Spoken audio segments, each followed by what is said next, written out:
Good morning. Welcome to BBA's second webinar on the new regulatory regime. Our first webinar focused on the nuts and bolts on the key components of the regulatory framework.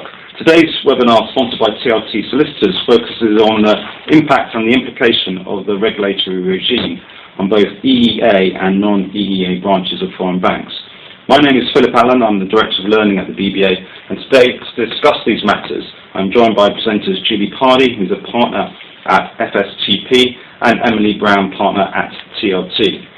Before Julie kicks us off, may I remind you that this is an interactive webinar in which you can participate in 4 ways.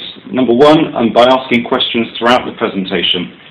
And all you have to do is type the question out, press the return button, and we'll have visual understanding of that, and we'll endeavour to answer as many questions as possible. However, both presenters have agreed to be on hand afterwards to make sure your questions get answered as well. Number 2 are the attachments. If you click on the Resources tab, you'll find a great white paper which has been written by TLT on the Senior Managers Regime, plus also forthcoming workshops with Julie on Senior Managers Regime, Certificate Regime, especially on focusing on managing responsibilities, mapping responsibilities, and project planning your way through SMR regime as well. Number 3, voting. This is an interactive webinar, and so we encourage you to vote.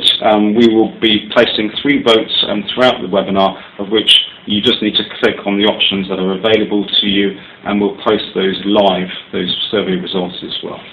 And number 4, ratings and feedback. We always want to know how we can improve the webinar and how to make it more interactive and make it more related to what you want and what you request from the BBA. And Julie, over to you. Okay, thank you, Philip. Good morning, everybody.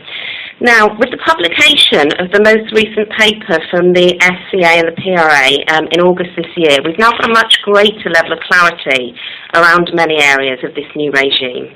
And where it doesn't exist yet, we've found this publication helps us with the timeline and the detail around it in terms of what will be published in the future and when.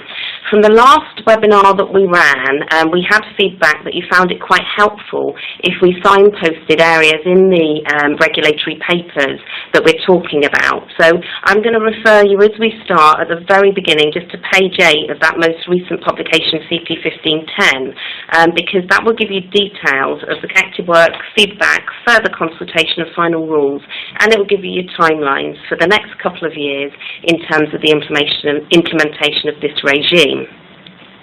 Now, before we go into the detail, we want to start, as Philip said, and make this somewhat interactive. So what I'm going to pop up on the screen for you first of all is on the slide deck you're going to see a question that is rated for you. And what we're going to do is we're going to ask you through the interactive voting facility to vote on this particular question. So I'm going to read the first polling question out for you.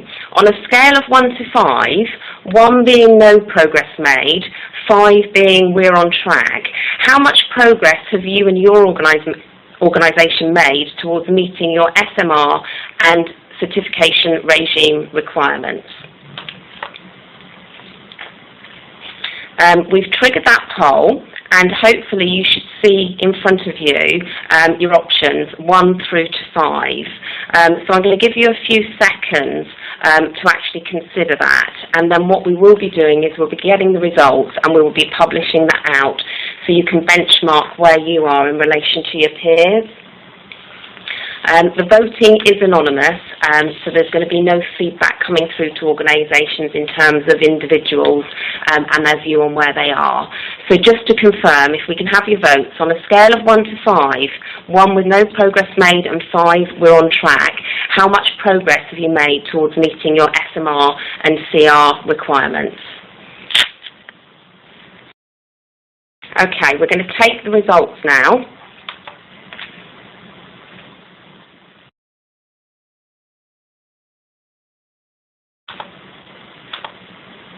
Okay, and then Philip's going to publish those out to you while we have a look at those. Okay, So from the statistics that we can see in front of us, it's not surprising really. Actually, if we look at the middle ground there, 50% of people attending this webinar feel that they're working towards what they need to in terms of SMR. It's great to see that we've got 7.1% of people obviously really confident that they're absolutely on track. But we can see that there are a number of you that still have got some progress to make. So hopefully with the webinar today that will go some way towards increasing your knowledge and understanding. Philip, are those published out now? Yes. Okay, so hopefully you should be able to see those and reflect on those as we go through the webinar. Now, we've got a second question for you. As we said, this is interactive and we've got a few things for you to consider right at the very beginning here. And our second polling question, again, on a scale of 1 to 5, 1 being no confidence and 5 being very confident, how confident do you feel that you have the systems, processes and training in place to meet your SMR and CR requirements? So I'm going to ask that of you now. And going to ask you to once again vote. We're going to give people a few seconds to do that while they consider their position. Once again, it is anonymous. So on that scale, 1 to 5, how confident do you feel that you have the systems, processes and training in place to meet your SMR and CR requirements? Hopefully that's given you enough time to vote through there. So we'll get the results and we'll have a look at those. So again, statistics looking really similar there, actually, although possibly we've got a slight reduction in confidence because we're seeing more percentage figures in the 1 and 2 area. So it will be interesting actually to see the questions that you put to us, because that will help us get a view of the areas really where you're looking for the most support from the BBA. Okay, so Philip, are those published out now to the audience, and they'll be able to see the percentages, and again they'll be able to benchmark themselves against their peers. Okay, now we have one final poll for you to consider, and we're just going to put that up in polling so you can vote again. So the first question is, on a scale of 1 to 5, with 1 being no awareness and 5 being fully aware, how aware are you of the specific requirements for foreign banks to meet the SMR and CR requirements? So I'm going to put that on the poll now and ask that question of you. So if you can consider that, again, it's anonymous. It would be great if we can get your views. I'll just confirm what we're looking for there. So the scoring on a scale of 1 to 5 about your awareness around the specific requirements for foreign banks and meeting the SMR and CR requirements. So hopefully that's given you enough time to actually consider that and give us some results. So I'm going to look at the results now. Okay, so in this poll, this is an interesting one. We've got a higher percentage in area 4, moving up to the almost fully aware, which is really, really positive and great to see.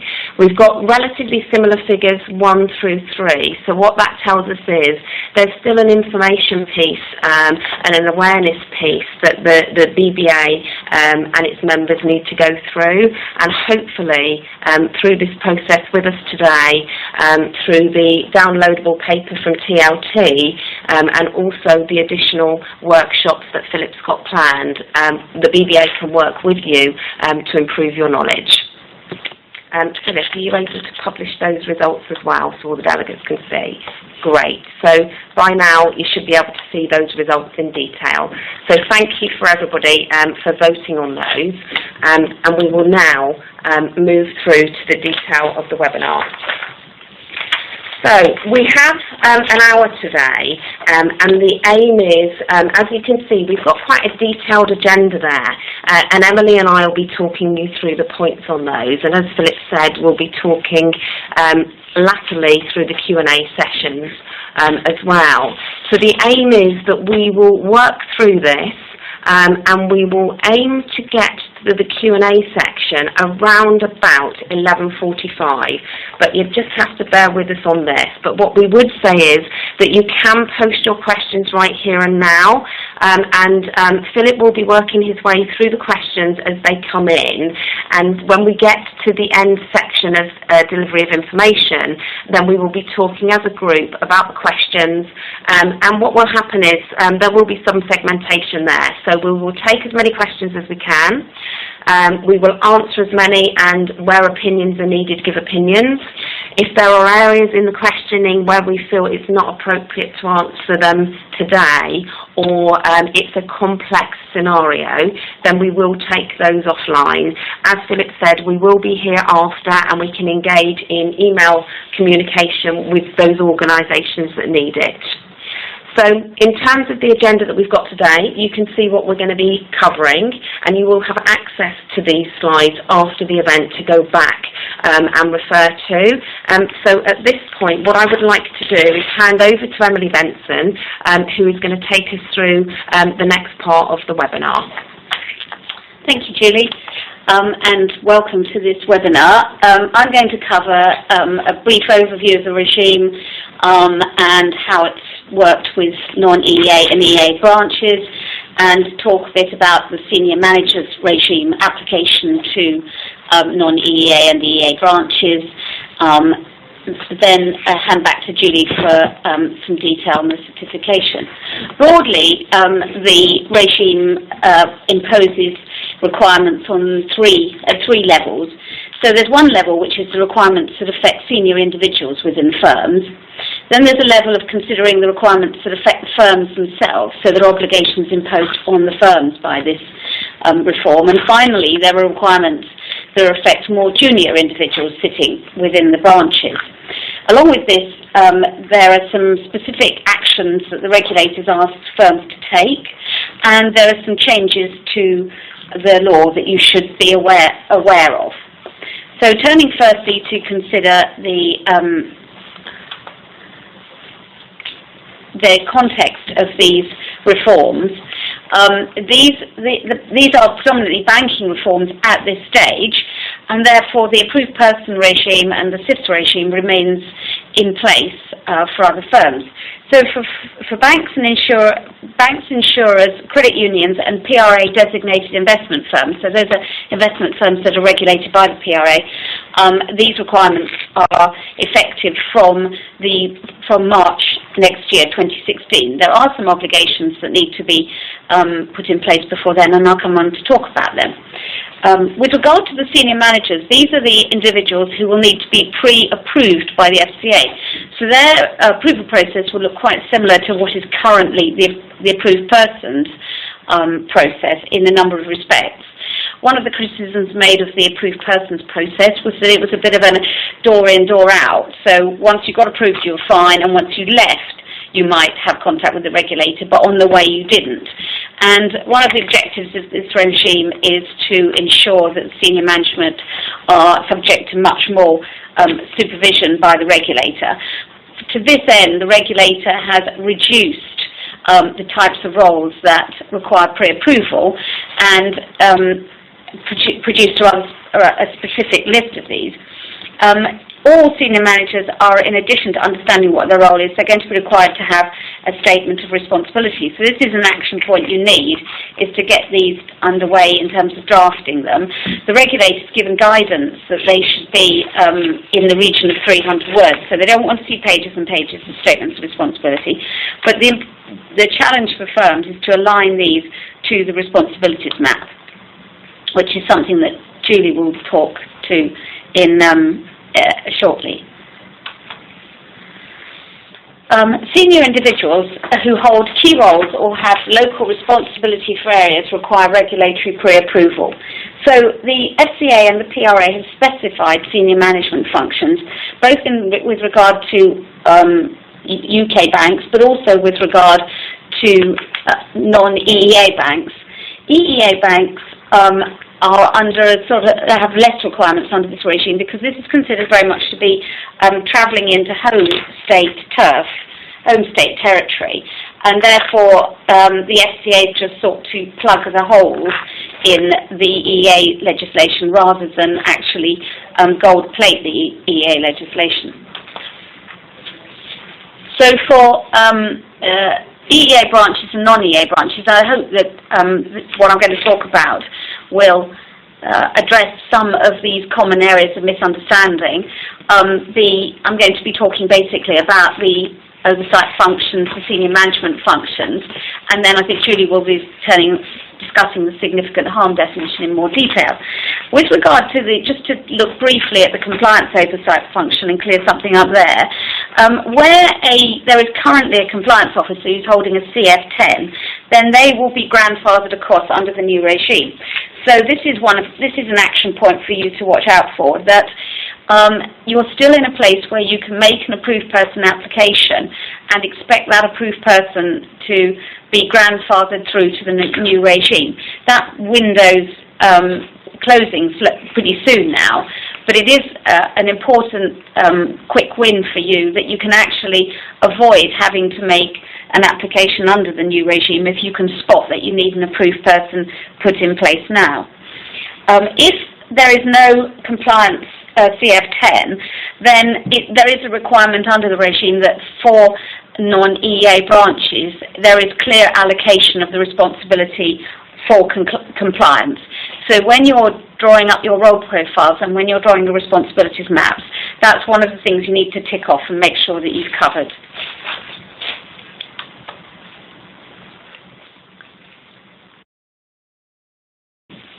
Just considering briefly the EA branch definition, this is part of a discussion about the scope of this, and the scope of this is very broad.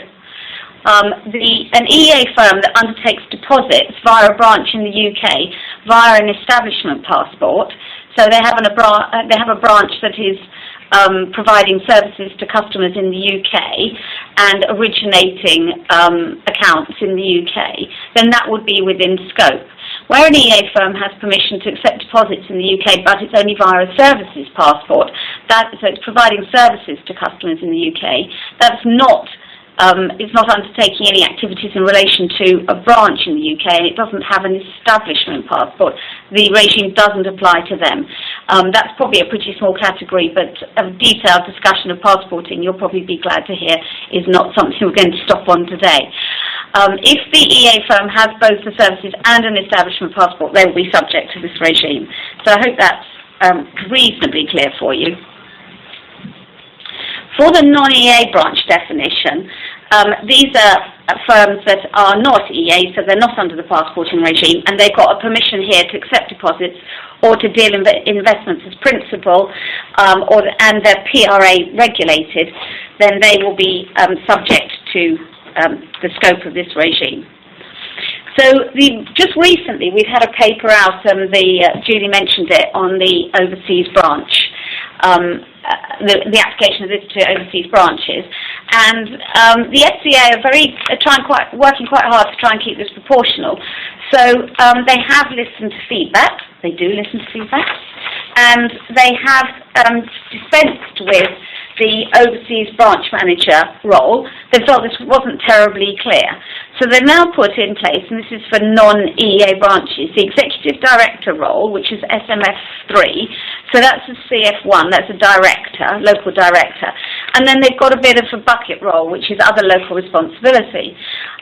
Julie's going to talk some more about how you prepare your responsibilities map. But I'll just mention here that the FCA have produced a list of business activities, which is in an annex to the, I think it's the SUP part of the handbook, and it's certainly in the back of the final rules.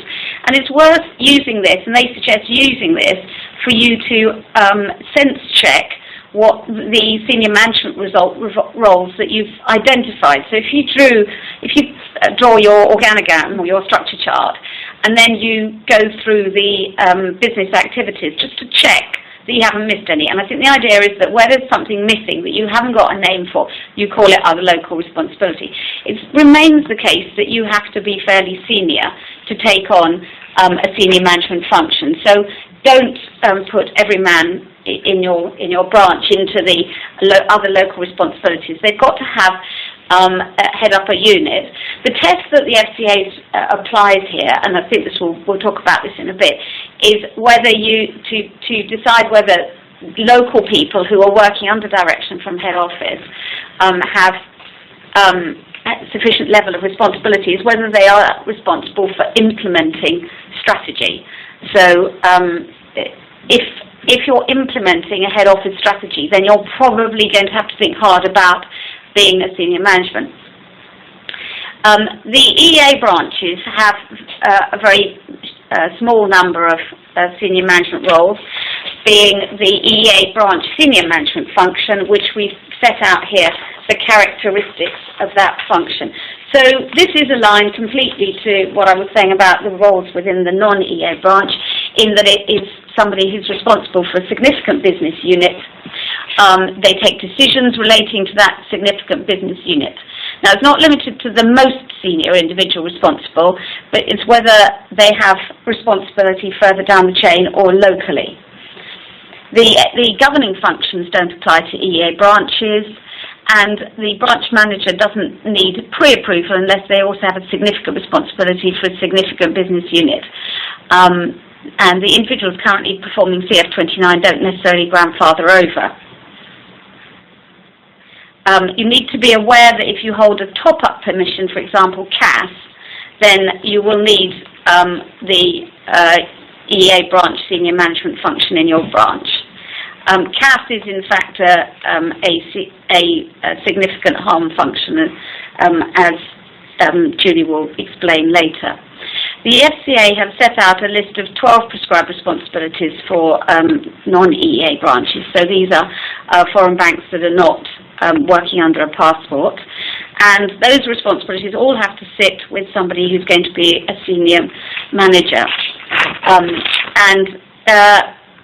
As you can see from the slide, we anticipate there's going to be quite a lot of discussion about this, trying to work out who does what and who needs to have responsibility for what. Hopefully not as much finger pointing as you're seeing in this slide.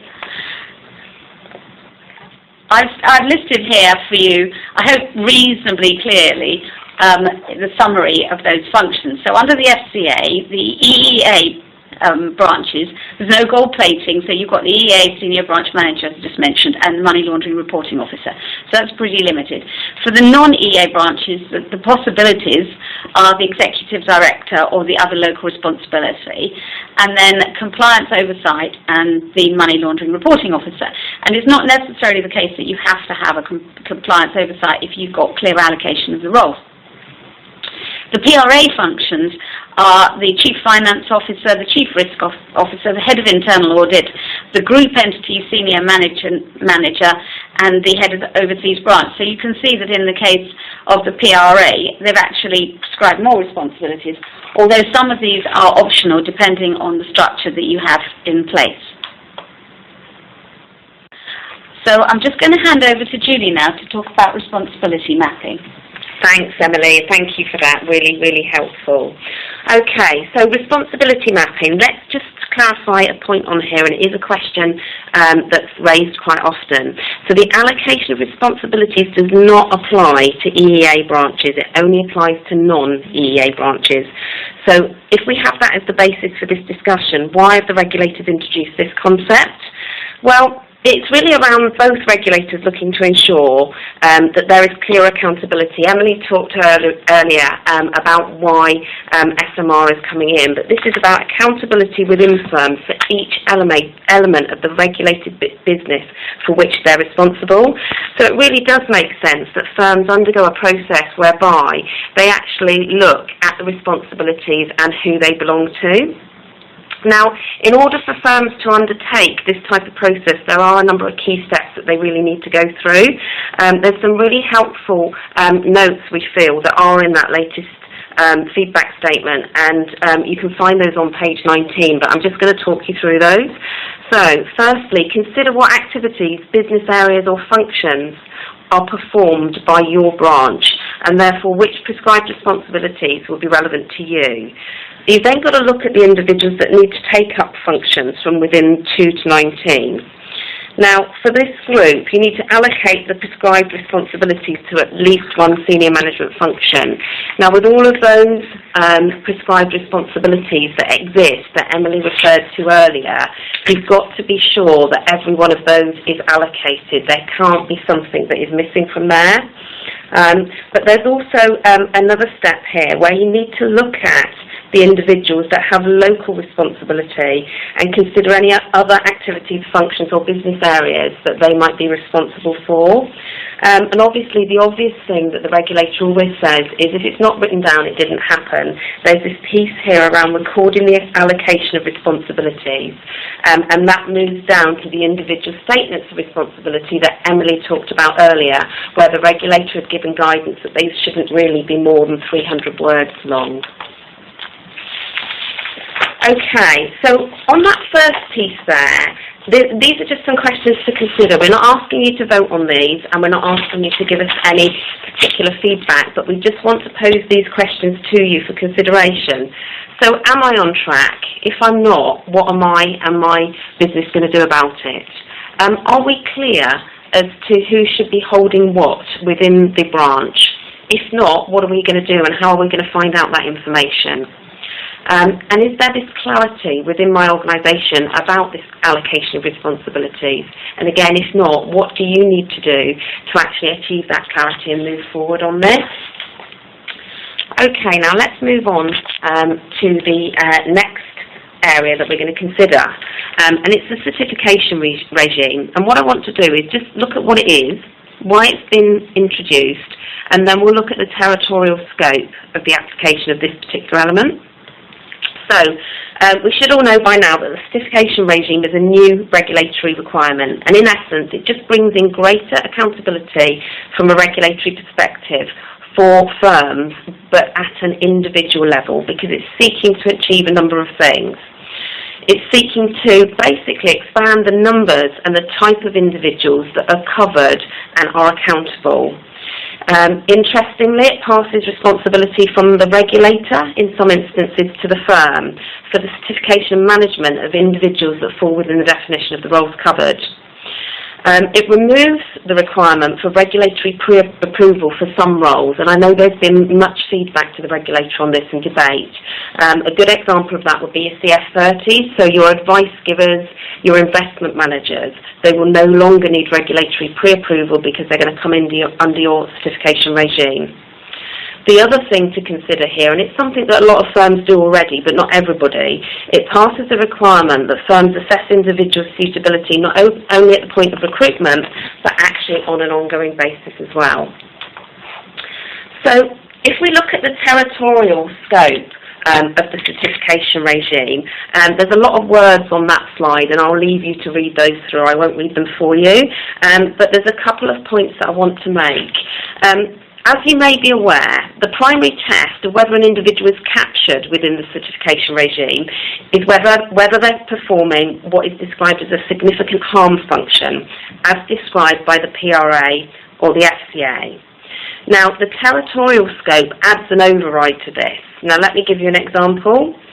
Individuals can't be captured in the certification regime by virtue of the fact that they might just be dealing with a UK client, unless they are first within the significant harm function.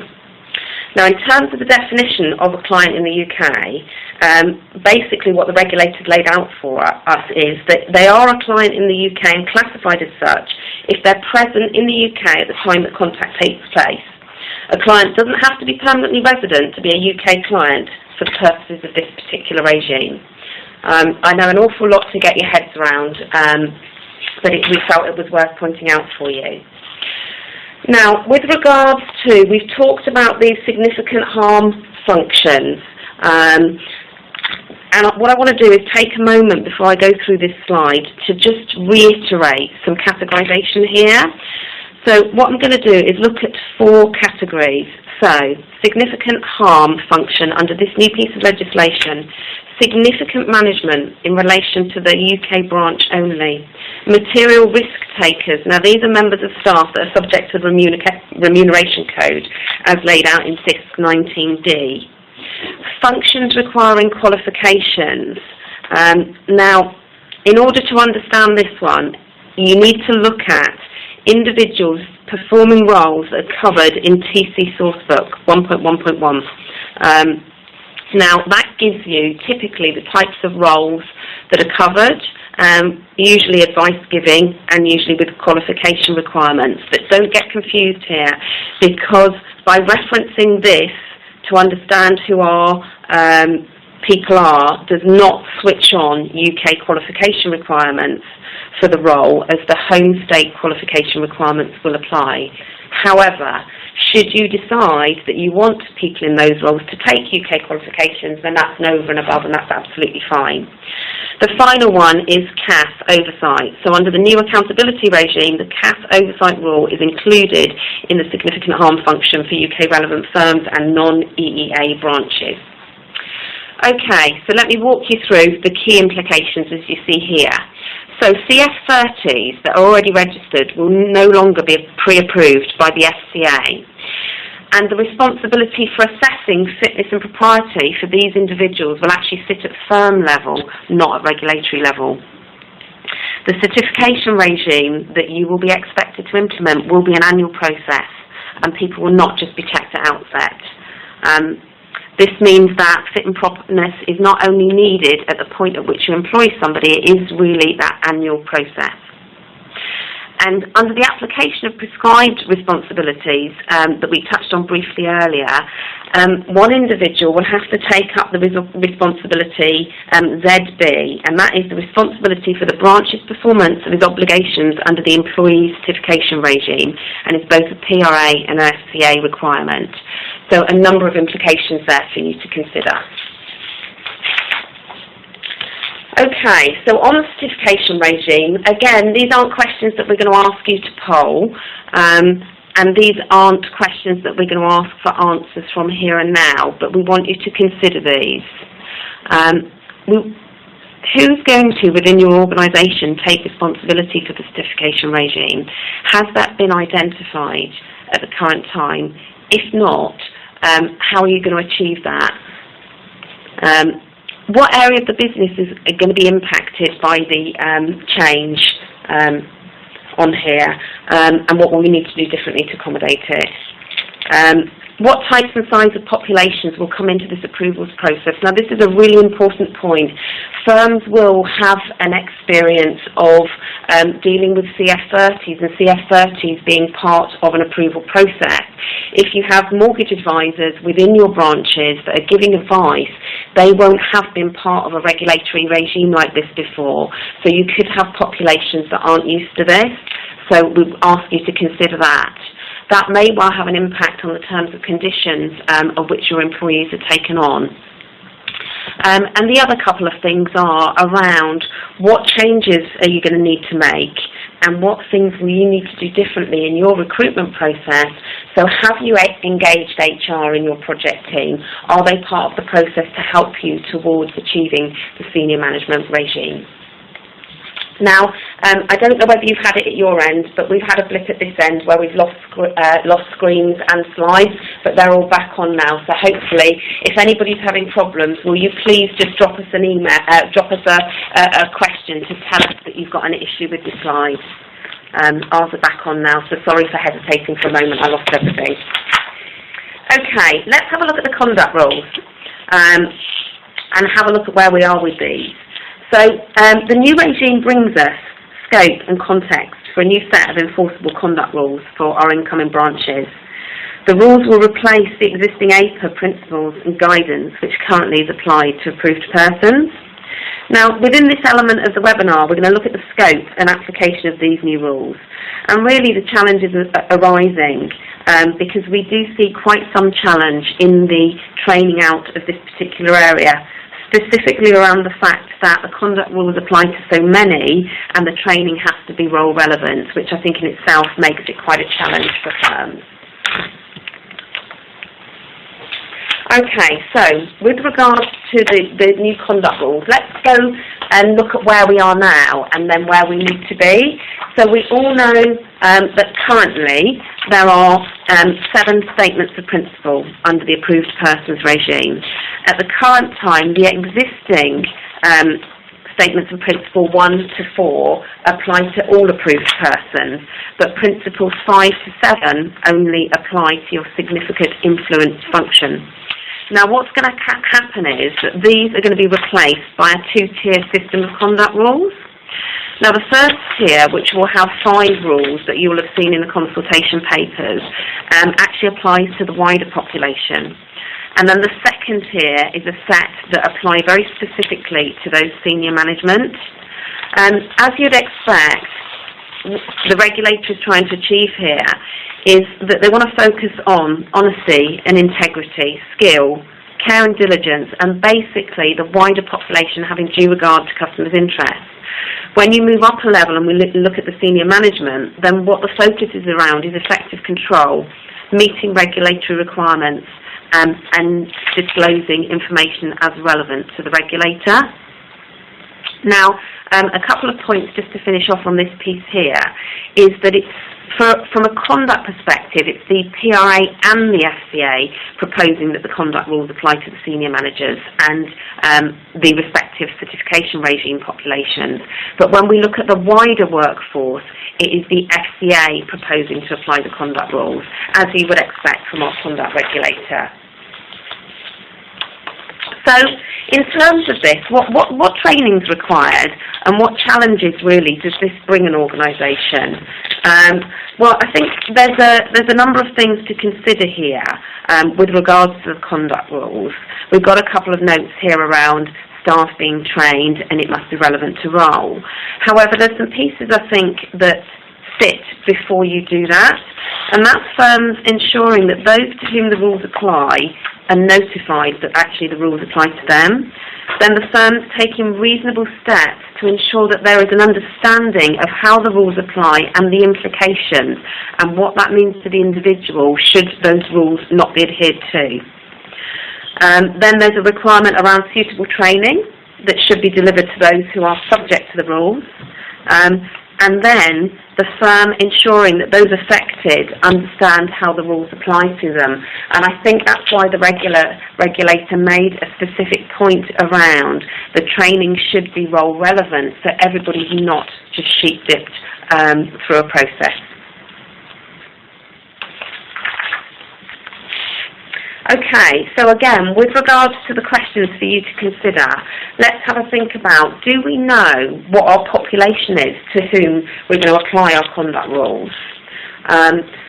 If we don't, then that's probably quite a critical point. And then what are our plans? Are our training team involved in our SMR project? Are they involved in looking at who needs what training, when and why? Do we really understand what that means to each individual organisation and the variations that we might need to make on a training theme for different individuals? And then this point around providing examples of good and poor conduct.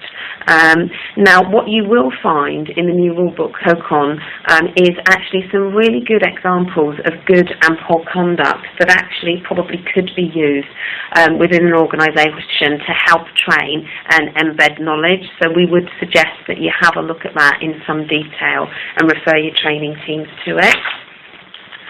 Now, on the final points of the webinar, we're going to actually look at the fit and proper requirements, and then that should take us nicely up to the point where we're going to hand over to you for questions to us, and then Emily and I, and possibly Phyllis if it's DBA related, will respond to the questions raised. But with regards to fit and proper, let's just consider this. So this is just a general regulatory concept. It's been in place for quite some time, but what we need to do is consider the requirements that apply under SMR and also what should happen if somebody can no longer demonstrate their competence. But what I want to talk about here, just for a moment, Emily said I would pick up on the presumption of responsibility, and I want to pick that up now. Now, I'd like to refer you to page 14 of that CP 1510, and there's a statement in there that could easily be missed, I think, but it's worth raising here. Now, the criminal offence relating to a decision which causes a relevant firm to fail will not apply to SMS of incoming branches. They will, however, be subject to the presumption of responsibility. like the current approved persons regime that we currently have in the UK, it's not limited to individuals based in the UK, so it could apply to individuals who are based overseas. But for those of you that might not have heard presumption of responsibility before, although I'm sure you have, then actually the presumption of responsibility is around you need to demonstrate as an individual in a senior position what steps you've taken to fulfill the requirements of your role and actually achieve those responsibilities that have been allocated to you. Okay, so also, following on from the point on conduct rules, the revised fit and proper requirements and the links to the certification regime mean that many roles no longer need regulatory reapproval. So just to reiterate that, we said that before, but if you've got CF30s that you're used to having pre-approved, that will no longer apply, and the onus for the assessment will be wholly and solely shifted to you in the firm. Okay, so who does S&P apply to? The rules apply to individuals that are taking up a position that means that they will be allocated one of the new senior management functions. So they may be taking up a new function, they may be transferring from a controlled function into a senior management function, or they may fall into the certification regime. Now the onus is on the firm to evidence S&P, either in the process of regulatory application for those people that need pre-approval or via their own internal approval processes and then ongoing annually. Now going forward, S&P for SMS holders will be approved or declined at outset by the PRA or the FCA. For those caught under the certification regime, the firm's going to be responsible. So again, just a note here that some people that fall into that certification regime en masse, such as people that provide mortgage advice, will not necessarily have been through a formal regulatory F&P process before. And whilst theirs won't be at a regulatory level, it will need to be at firm's level. Okay, so what does your F&P requirements from SMR bring to you? Well, we've talked about annual requirements before, so there's definitely that annual checks that if they aren't in place now, they need to be. For those individuals that are undertaking one of the senior management functions, they will also need a DBS check, and that, for those of you who haven't heard that term before, is a criminal records check, where possible. Now, it's up to the firm to decide anybody in the certification regime whether they're fit and proper, because obviously they're not getting regulatory approval, or for people that they put to the regulator for pre-approval. Now, there's been a lot of feedback from firms and concerns about this, about the ease and availability of accessing references and historic information for previous job roles for individuals that might be based overseas. Now, the regulator has confirmed through this most recent paper that it's up to the firm to make a judgment as to whether somebody is fit and proper. And if there is missing information and they have taken reasonable steps to obtain the information, then on the restricted level of information, the firms need to consider whether they have sufficient information to confirm the suitability of a particular candidate. Okay. So if we look at the implications, so what happens if somebody isn't fit and proper? Well, firms need to consider their processes and their regulatory reporting. If a senior manager fails this test, then the regulator needs to be advised. Obviously, a senior manager that's part of S&P will fall into the certification regime, and they will be annually certificated by you. So in that instance, if somebody's not fit and proper, you wouldn't be able to renew their annual certification. Now that leads us into the HR space. Now we're not experts in HR here, but I'm just going to make a couple of comments for you. Now, if somebody can't pass a fit and proper check, then potentially they might be unable to fulfil an element or all of the role for which they've been employed. Now this is definitely one for your HR professionals, because this will bring some issues with regards to employment, and it will bring issues with regards to the individual being employed. But it's not something we're going to cover in any more detail today. We would suggest that you have those conversations with your HR professionals in-house and consider what your approach will be. Okay, so to round up on F&P, Some questions for you to consider, and that's around what do we need to do if we need to do something different or more onerous than we've always done historically. How many people will it affect within our organisation? And what legal or HR advice might we need with regards to employment law and any changes in contract terms that we might need to make? And with S&P, how do we make that judgment call if all the information about somebody's history isn't available? There's also a consideration here around costs for additional referencing, and also potentially additional staff and additional resource that may be required if you're going to be doing something different or more of that you haven't done before. So what we would like to do at this point is leave those questions with you to mull over, and you'll be able to refer those through the slide deck and through downloads at a later point should you wish to do so. Now, just before we move over and start looking at some of the questions that I know that you've been furiously typing into the system, and we do have quite a list for you, I'm just popping up a slide there that gives you some papers that have come out historically that you just might, if you haven't seen all of them, you might want to reference back or have them on hand when you're working on SMR. So I think I'm almost to time there, Philip. My clock is saying 11:46. We've absolutely whistled through an awful lot of information, and we appreciate that we've downloaded a lot of technical information for you. So I think we're in a position now where we have quite a lot of questions that Philip is now handing over to Emily and I. So what we would like to do is actually go through the questions, and then we will talk to you about our view as to what the potential answers are or where you might need to go for some additional support if we can't answer that question for you. So I'm going to ask, thank you, Philip, if he has any preference on question order, or have these been ordered for us?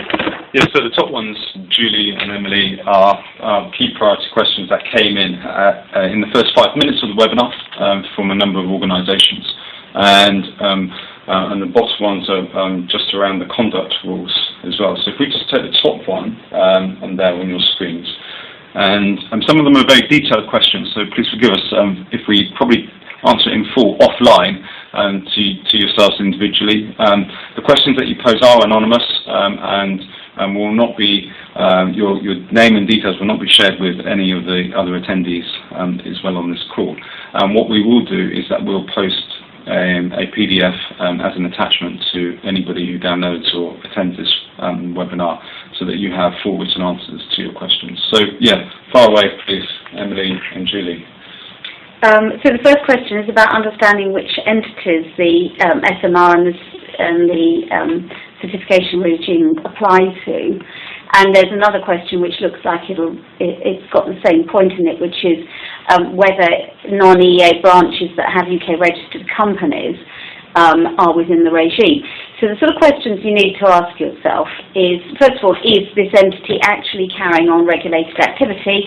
I'm sure you all know that you're not allowed to carry on regulated activity in the UK without authorisation unless you're an appointed representative or you're exempt in some way. So generally, carrying on regulated activity, you'll have an authorisation. So then you need to look at the definition of relevant authorised person, and this definition, when it applies to a foreign branch's turns on whether they have the requisite permissions. So it's permissions that bring you within the scope. If you've got accepting deposits in your permissions, if you've got PRA permissions as a designated investment firm, if you're an insurer, if you're a credit union, you'll have the necessary permissions. But there is a list of the permissions within the legislation that will catch you.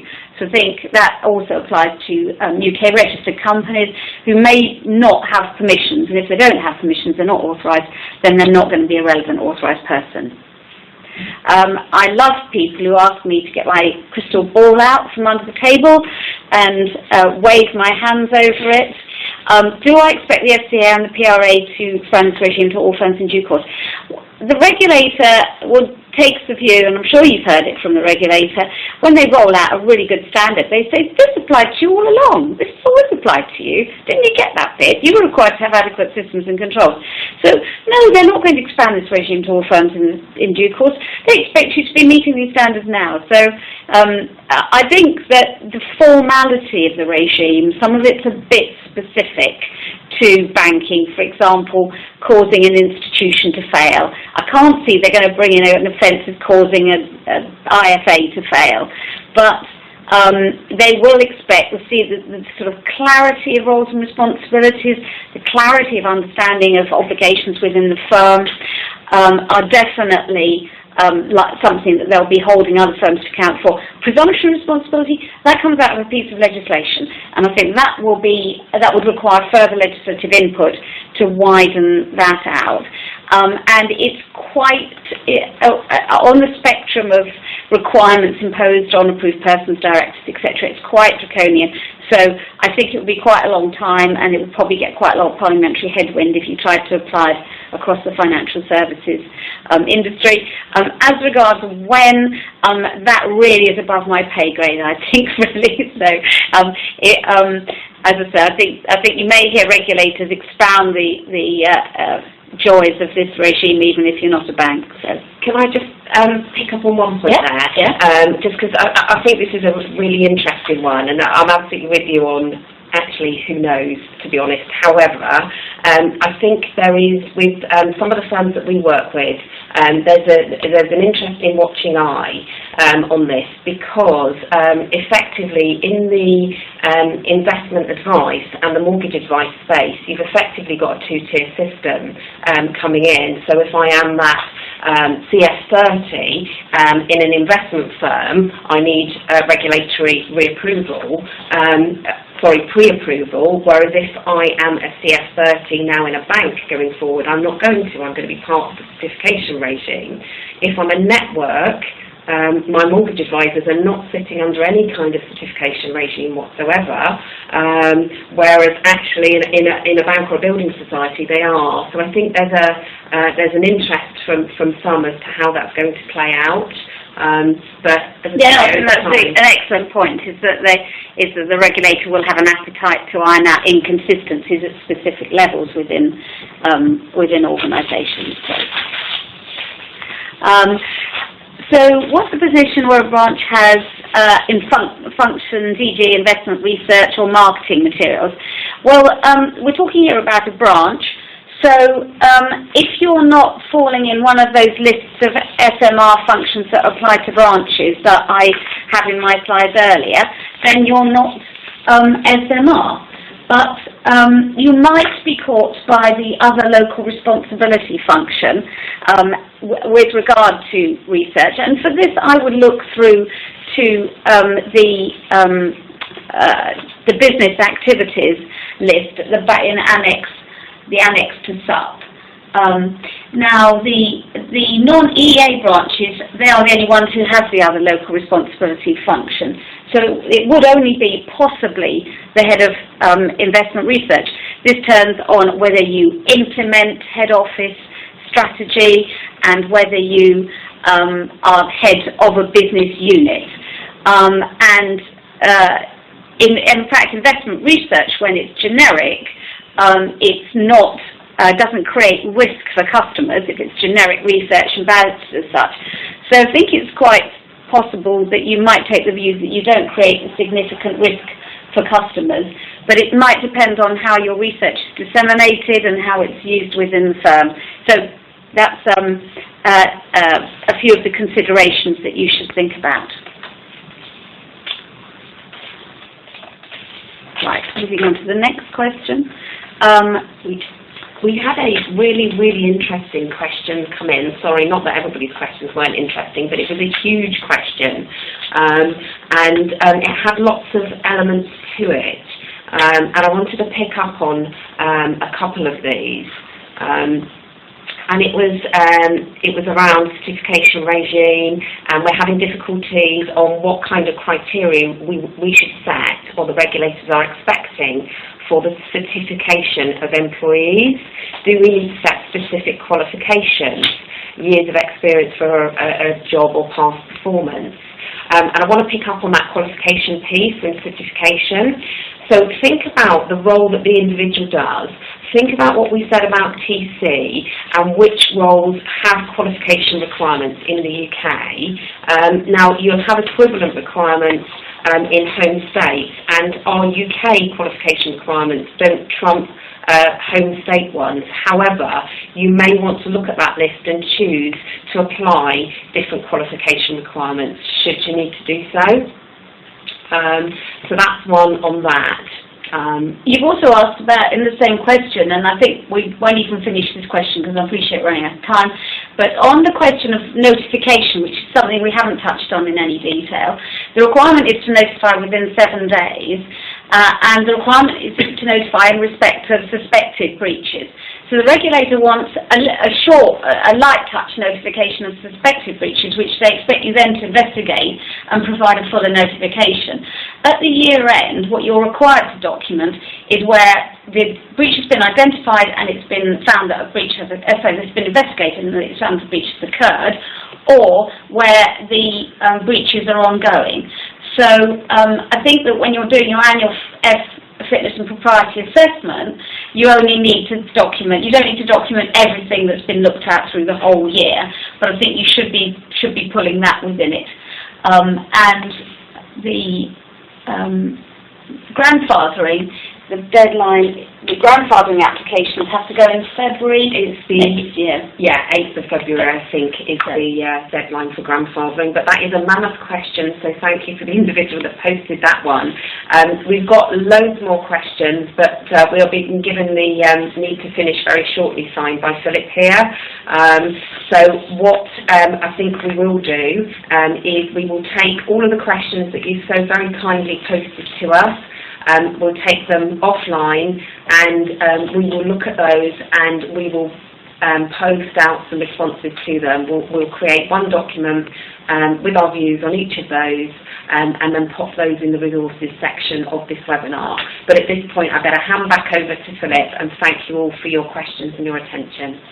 Thank you, Julie, and thank you, Emily. It's been insightful, it's been interactive, and I hope you got a lot out of this webinar. The objective, as Julie said, is to stay posted and look at the resources that TLT have provided in the resource tab, as well as the forthcoming workshops on SMR as well. We're doing a number of, delivering a number of in-house board level SMR briefings, so if you want to get in contact with us, please click on the details that you've got in the invitation webinar as well for you to get in contact with myself. We will, as Julie said, be posting out all answers to all your questions as well, and we'll keep you posted of forthcoming SMR and FCA regulatory webinars shortly. Thank you very much for your time and have a great day.